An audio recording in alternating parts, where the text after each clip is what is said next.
What's up, YouTube? Welcome back to the channel. Today I'm going to be talking to you guys about working on your engine and stuff like that.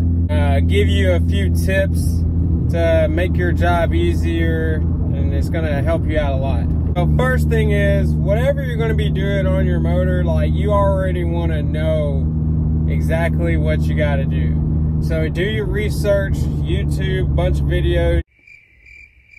You can never know enough about what you're about to do, because someone else has already done it before and they've already made mistakes, and you want to learn from their mistakes, not your own. So number one, make sure you know exactly what you're going to be doing, what issues you might run into, because no matter how many videos are out there, you might run into a new issue. You don't want to just keep stacking up issues and on issues, because it can be overwhelming, especially if you're not really used to working on cars. So that's number one.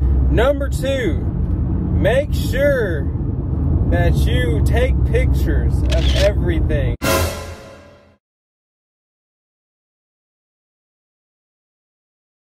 And you can never have enough pictures, videos of everything. Like, before you disconnect anything, take a picture of it. 3 different angles, whatever you got to do. Take a video, whatever you got to do. Take pictures of everything. I can't tell you how many times I was putting stuff back together and was like, yep, I don't remember where that went. So you take pictures, videos, and everything else, you would never have that problem. Number 3, this is a very important one that a lot of people don't do, and I don't understand why not, but this will help you guys out so much. If you're taking off multiple things, which 90% of the time when you're working on a motor, you're going to be doing that, get you some Ziploc bags. They're not expensive. Get you some Ziploc bags and a permanent marker. It don't even matter what color it is, but preferably black. And label what bolts go to what. Put them in that Ziploc bag. You know, say you're taking off the intake manifold, put them in that bag, label intake manifold bolts. You take off the fuel rail, label a new bag, fuel rail bolts, and so on and so on. You guys will not believe how much that will help you out. Because even though you might think like, oh, I know exactly where all this goes, a lot of times you'll be working on a project and you might know where everything goes. Okay, let's say something goes wrong, you're waiting on a part to come in or something like that, and you got to be away from the engine for a few days.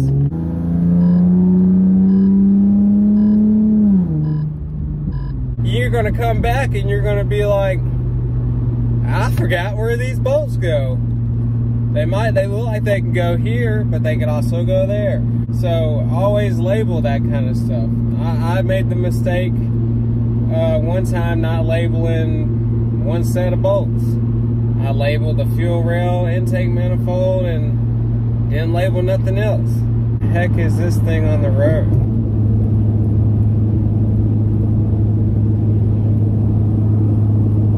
I don't know if you guys see that behind me, but that thing is literally taking up both lanes on the highway. Label your bolts. You will thank me later, okay? Number 3, when it's at the end of the day and you're about to call it quits until tomorrow or something, make sure you leave yourself notes on what you did last, on what you're working on last. In case you forget, you never know. I'll tell you, you never know what's going to happen. And like, you could wake up the next day, be sick or something, right? And then you had to take a whole week. You're going to forget what you was doing, okay? So make a note. Like, I know it sounds really stupid for a project that might only take like 2 days, but I promise you, it won't hurt nothing, okay? To make notes of what you're doing last, and so on and so on. The last thing is one of the most important things. Do not get in a hurry.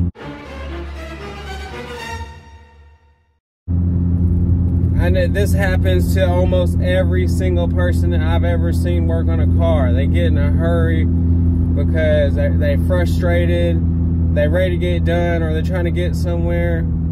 I made the mistake myself so many times, but I'm here to tell you guys it's not worth it because so much can go wrong. I've broke a bolt on a valve cover. Like, I mean, I got in a hurry and I didn't even look up torque specs or none of that. I thought I was tightening it down, and I tightened it just a tad bit too much, and it broke off in there because the bolt was old, I guess. I don't know. But I broke it off in there. Not on this car, but it was on someone else's car I was working on. Brings me to another thing about getting in a hurry. A lot of people get in a hurry. They don't want to torque their bolts down to spec.